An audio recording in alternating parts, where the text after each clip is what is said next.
मित्रों नमस्कार, स्वागत है आपका हिमालय टीवी यूट्यूब चैनल में।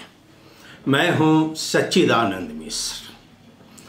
मित्रों, एक बार फिर भारत के प्रधानमंत्री के पद पर श्री नरेंद्र मोदी जी विराजमान होने जा रहे हैं, लेकिन इस बार की स्थिति थोड़ा सा फर्क है।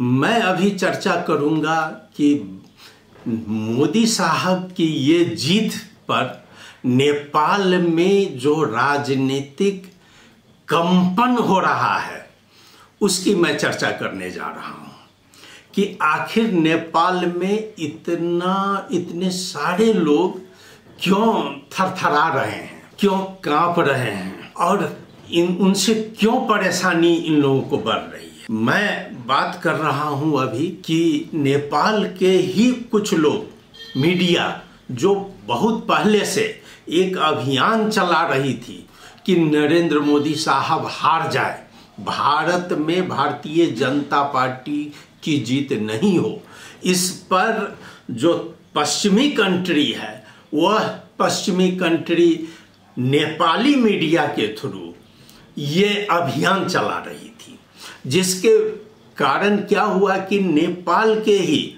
अगर हम जानना चाहते हैं तो एक वर्ग के लोग बॉर्डर साइड से भारत में जाकर अपने रिलेटिव के घर में बैठकर उन्होंने प्रचार किया कि तुम लोग मोदी सरकार को वोट नहीं दो। यानी कि उसके व्यक्ति, उसके रिलेटिव जितने थे वो सभी कांग्रेस में वोट डाले हैं। और ये अगर तराई साइड के कुछ एक वर्ग के लोगों को आप लीजिएगा तो वो सभी जाकर यही प्रचार किए हैं। कुछ हद तक तो सफल भी हुए हैं, लेकिन आज जो मोदी साहब की जीत हुई है और वो तीसरी बार भारत का प्रधानमंत्री बनने जा रहे हैं, तो यहाँ के लोगों में बेचैनी छाई हुई है। और सभी मीडिया भी अगर आप देखें तो यही कहने को आतुर है कि नहीं, मोदी साहब की तो हार हुई है। मेरे सामने नया पत्रिका है यहाँ की, जो एक अभियान चलाए हुए थी पहले से कि मोदी साहब के खिलाफ। अब वो उसकी बात मैं करता हूं तो यहाँ पर उसका कल का अंक में निकला हुआ है, भारतीय जनता ले गड़े मोदी लाई अस्वीकार। देखिए टॉपिक कैसा है कि इसका मेन टॉपिक कह रहा है कि मोदी साहब को अस्वीकार कर दिया भारत की जनता, जबकि भारत की जनता और भारत का प्रधानमंत्री बनने जा रहे हैं मोदी साहब। तो यहाँ की पत्रिका क्या करती है कि भारत में जितने भी मोदी साहब के खिलाफ आर्टिकल रहता है उस आर्टिकल को नेपाली में अनुवाद करके नेपाली लोगों में प्रचार किया जाता है कि मोदी खतरनाक व्यक्ति है। यानी कि जैसे मान लीजिए कि गैर हिंदू वाली जो लोग हैं उनका यही चीज़ है कि वो दिखा रहे हैं कि मोदी आएंगे तो नेपाल को ख़त्म कर देंगे, और इसलिए इस तरह का न्यूज़ ये नया पत्रिका कल के अंक में निकाले हुए है। अगर इसी का हम लेते हैं तो आप देख सकते हैं जो उसमें लिखा गया है कि अग्नि परीक्षा मां मोदी गठबंधन। तब अग्नि परीक्षा जो है वो मोदी सरकार को बताया जा रहा है। ये नया पत्रिका की कहानी है। अब बताइए कि मैं अब बता रहा हूं कि हमारे हिमालय में भी एक समाचार छपी है, डॉक्टर श्वेता दीप्ति की है, उसमें उसकी मैं कुछ पंक्ति रख रहा हूं आपको। केंद्र की सत्ता में भाजपा की वापसी बड़ी उपलब्धि, लेकिन जीत का स्वाद कसैला। निस्संदेह लगातार तीसरी बार भारत की सत्ता में वापसी भारतीय जनता पार्टी के लिए एक बहुत बड़ी उपलब्धि है, लेकिन 2014-2019 के लोकसभा चुनाव की बम्पर जीत के परिणामों ने उसकी उम्मीदों को ऐसा आसमान दे दिया कि इस जीत का स्वाद भी भाजपा के नेताओं कार्यकर्ताओं के लिए कसैला हो गया है। इन परिणामों का यह संकेत साफ है कि विपक्ष के नेता मन मुताबिक मुद्दों के सहारे नैरेटिव गढ़ने में काफी हद तक सफल रहे हैं। इसमें आगे लिखा गया है कि भाजपा उत्तर प्रदेश में गढ़ है भाजपा का, अब गढ़ में जरूर मात खा गई, लेकिन उड़ीसा में भारी जीत हासिल की, लोकसभा सीटों पर भी और विधानसभा में भी। इसी तरह केरल में भाजपा खाता खोलने में कामयाब रही तो तेलंगाना में 4 के पिछले आंकड़े को दोगुना कर दिया। तमिलनाडु में भी भाजपा का वोट प्रतिशत बढ़ा है। भाजपा अपने सहयोगी के साथ बहुमत का आंकड़ा पार कर गई है। इसलिए लगभग अब यह निश्चित हो गया है कि प्रधानमंत्री के रूप में श्री नरेंद्र मोदी तीसरी बार शपथ ग्रहण लेने जा रहे हैं, जिसका रविवार को दिन फिक्स हो गया है। इसके साथ ही श्री नरेंद्र मोदी जी भारत के प्रथम प्रधानमंत्री जवाहरलाल नेहरू के लगातार 3 बार पीएम बनने के रिकॉर्ड की बराबरी कर लेंगे, ये श्वेता दीप्ति का लिखा हुआ है। लेकिन मित्रों, मैं अब आपको बता रहा हूं कि नेपाल में जो लोग परेशान हैं वो लोग बार बार एक ही तर्क को फिर उठाने लगे हैं। उसमें मैं 2-3 पत्रिका का उदाहरण दे रहा हूं आपको। जैसे रातो पार्टी में भी निकाला गया है कि एक है हमारे टंक कार्की जी। टंक कार्की जी का एक अनुमान है कि भारत कुछ नया अपना संबंध बना सकता है, और उन्होंने यह बताया है कि भारत में पुनर्संरचना हो रहा है और अभी नया ढंग से भारत आगे बढ़ रहा है।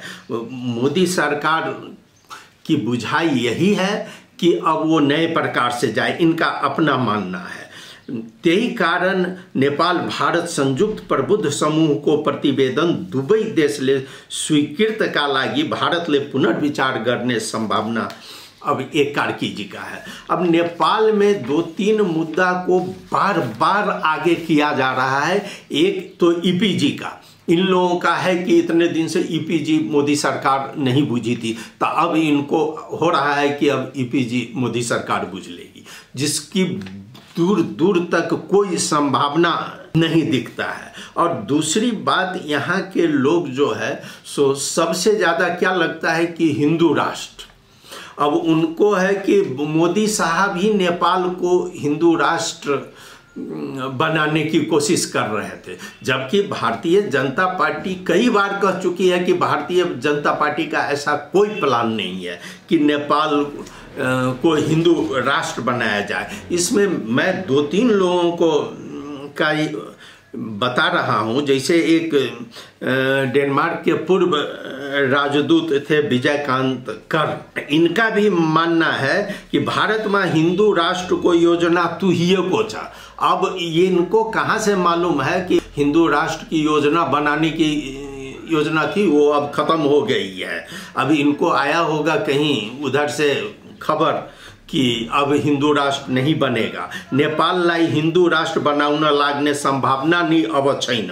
हिंदू राष्ट्र को सबभन्दा बढी कुरा उठाउने उत्तर प्रदेश को मुख्यमंत्री योगी आदित्यनाथ आफै कमजोर भएकाले पनि नेपाललाई हिंदू राष्ट्र बनाउने संभावना छिन्न बनेको ये विजयकांत कर्ण का है। इन्होंने कांतिपुर में भी लिखा है और रातो पार्टी में भी बताया है।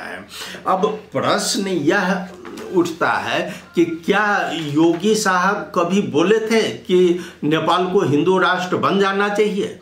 अगर आवाज उठती है तो नेपाल की जनता से उठती है कि नेपाल हिंदू राष्ट्र बने, जिसका हिंदू राष्ट्र छीन लिया गया था ये उधर पश्चिमी देशों के कारण ही नेपाल का हिंदू राष्ट्र खत्म है। और जब ये आवाज़ उठती है और हमारे समर्थन में अगर कोई व्यक्ति बोल देता है तो ये नेपाली कुछ धर्मनिरपेक्षवादी और हिंदू विरोधी तत्व जो है सो इस पर बहुत बुरी तरह अटैक करते हैं कि ये काम योगी जी का है। अरे भाई, योगी हिंदू हैं और रहेंगे, इसका मतलब योगी नेपाल में हिंदू राष्ट्र ला रहा था, ऐसी बात तो नहीं है। तो इस तरह का जो विचार आ रहा है, इस विचार से देखिए तो लग रहा है कि ये लोग अभी भी मोदी साहब के विरोध में ही अपना अभियान चला रहे हैं और नेपाली जनता को कन्विंस करने में लगे हैं। अब यहीं पर आप देखिए तो आगे आ रहा है उन्हीं में कि सीमा विवाद थियो, ईपीजी प्रतिवेदन, ये सभी करीब करीब सभी वक्ता ने इस तरह का ईपीजी का नाम लिया है। फिर गोरखा भर्ती का नाम लिया है। नेपाल का ये सब बंद है, नेपाल नहीं जा रहा था गोरखा भर्ती में, तो वो छोड़े हुए हैं। तो इस बात भारत में जो कांग्रेस थोड़ा ज़्यादा सीट ले आई है, इसलिए अब मोदी साहब को बांध के रखेगी। दूसरी बात, जो आज का कांतिपुर अगर हम उल्टाते हैं तो आइए, इसका बहुत बड़ा आर्टिकल है। इसमें आप देख सकते हैं, खुमचिए का मोदी को नेपाल नजर। अब ये बहुत बड़ी बात है। कांतिपुर इस बीच में थोड़ा ठंडा हो गया था चूंकि उसके प्रमुख एडिस्ट थे इसलिए, लेकिन अब फिर इनका आया है कि खुमचियों को मोदी, यानी कि सिकुड़ा हुआ मोदी का नेपाल नजर। अब उसमें ये दो लोग लिखे हुए हैं, कई बार इनका आर्टिकल आता रहता है। इसमें मैं आपको बता दूं, 2-3 लोगों का जो है सो इसमें अच्छा भी आया है।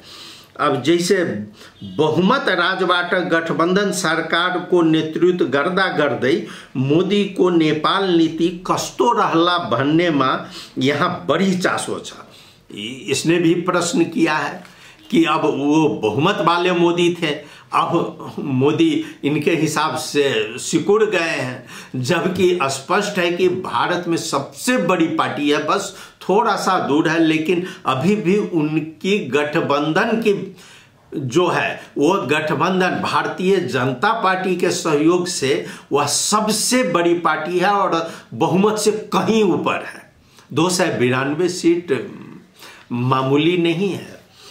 तो इसका यही कहना है। अब ये 2-3 मुद्दा आपको दिखाया है इसमें, जो गोरखा सैनिक भर्ती में नेपाली को सहभागिता रहदै आएकामा मोदी सरकारले ल्याएको 4 वर्षे अग्निवीर सैनिक भर्ती को समस्या अहिलेसम्म समाधान हुन सकेको छैन। अब ये बार बार ये चीज उठा रहे हैं, इसको नेपाली जनता में ला रहा है कि हमको अब कुछ न कुछ वहाँ से मिल जाए। अब उसी में आ गया कि पूर्व कूटनीतिकहरूले समेत दिल्ली को यस्तो दृष्टिलाई दोषयुक्त भन्दै आएका छन्।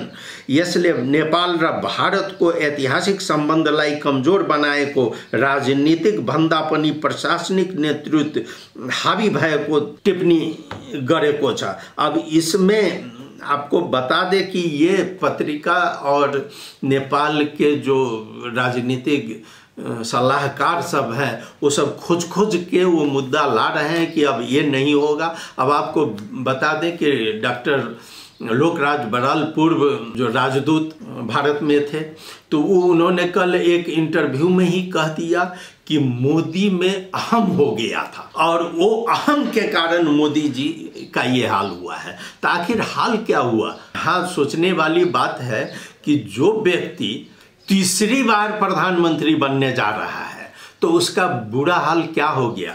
अभी भी जो आ रहे हैं वो 10 वर्ष का अनुभव लेकर वो तीसरी बार प्रधानमंत्री बनने जा रहे हैं। निश्चित रूप से वो अपना पूरा अनुभव इसमें प्रयोग करेंगे और संबंध तो नेपाल का अच्छा बनेगा ही और विश्व का भी संबंध अच्छा बनेगा। मैं बता दूं आपको, जो अब रविवार को उनका शपथ ग्रहण होने जा रहा है और हमारे प्रधानमंत्री पुष्प कमल दहाल जा रहे हैं शपथ ग्रहण में भाग लेने। उनका तीसरी बार बन रहे हैं। पहली बार जब शपथ ग्रहण ले रहे थे तो उस समय नेपाल के प्रधानमंत्री सुशील कोइराला थे और सुशील कोइराला वहां जाकर उपस्थित हुए थे, सहभागी हुए थे। दूसरी बार यही सौभाग्य हमारे तत्कालीन प्रधानमंत्री श्री केपी शर्मा ओली को भी मिला और केपी शर्मा ओली भी जाकर वहां पर शपथ ग्रहण में भाग लिए। पहली बार 2014 में उन्होंने शपथ ग्रहण लिया, फिर 19 के शपथ ग्रहण में 2019 में केपी ओली गए। अब इस बार हमारे नेपाल के श्री पुष्प कमल दहाल गए हैं।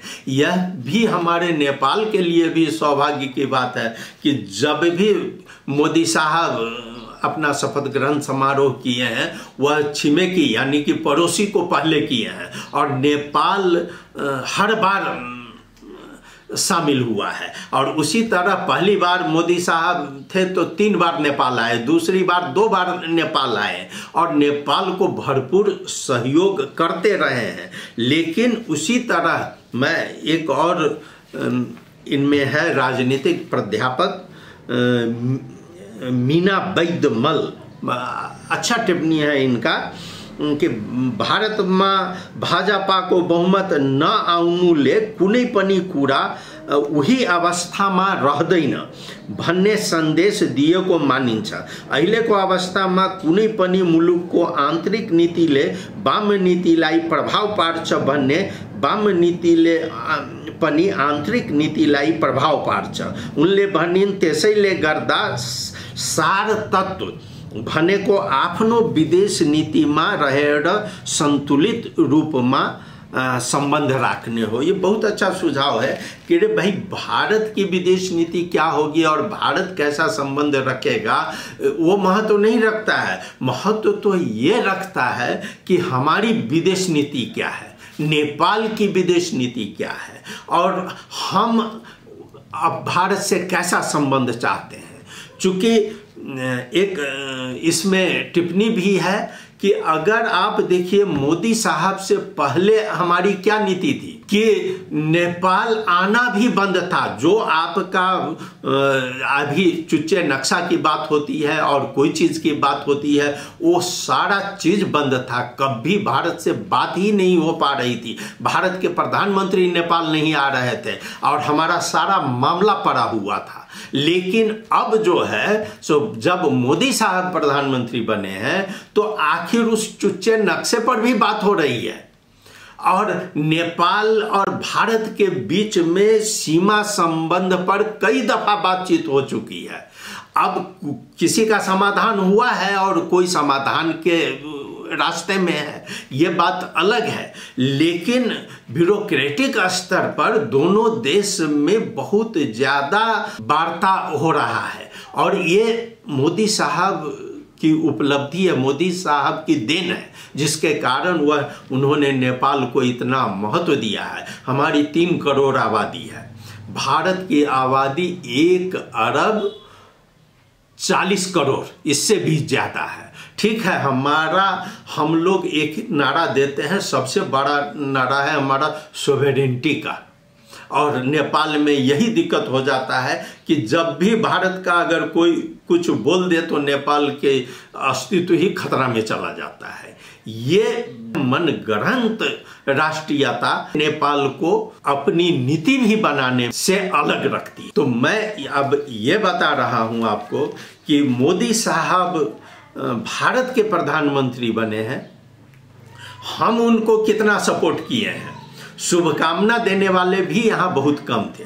हाँ, एक और जिस दिन सीट की संख्या कम आ रही थी तो वही नेपाल में बहुत बड़ा दबाव बढ़ रहा था कि अरे मोदी खत्म हो गया, मोदी ये हो गया वो हो गया। सभी लोग कुछ निराश तो जरूर थे, लेकिन मैं जरूर धन्यवाद दूंगा भारतीय जनता पार्टी के कुछ मित्रों को, जिन्होंने एक अच्छा समारोह करके उस दिन मोदी साहब का भाषण वहां सुनाया और बहुत बड़ा विक्ट्री काठमांडू में भी मनाया गया। मैं धन्यवाद देता हूं श्री पंकज दास को, जिन्होंने एक निमंत्रण भेजकर सभी भारतीय जनता पार्टी के समर्थकों को इकट्ठा किया और सबका मनोबल बढ़ाया उसमें। तो मित्रों, मैंने आपको आज इतना सुनाया। मोदी साहब को हराने में कौन कौन सा तत्व ज्यादा काम किया है, इस पर बहुत जल्दी मैं दूसरा वीडियो आपके समक्ष रखूंगा। आपने सुना, बहुत बहुत धन्यवाद। मित्रों, हमारा वीडियो लाइक और सब्सक्राइब करना नहीं भूलें। धन्यवाद, नमस्कार।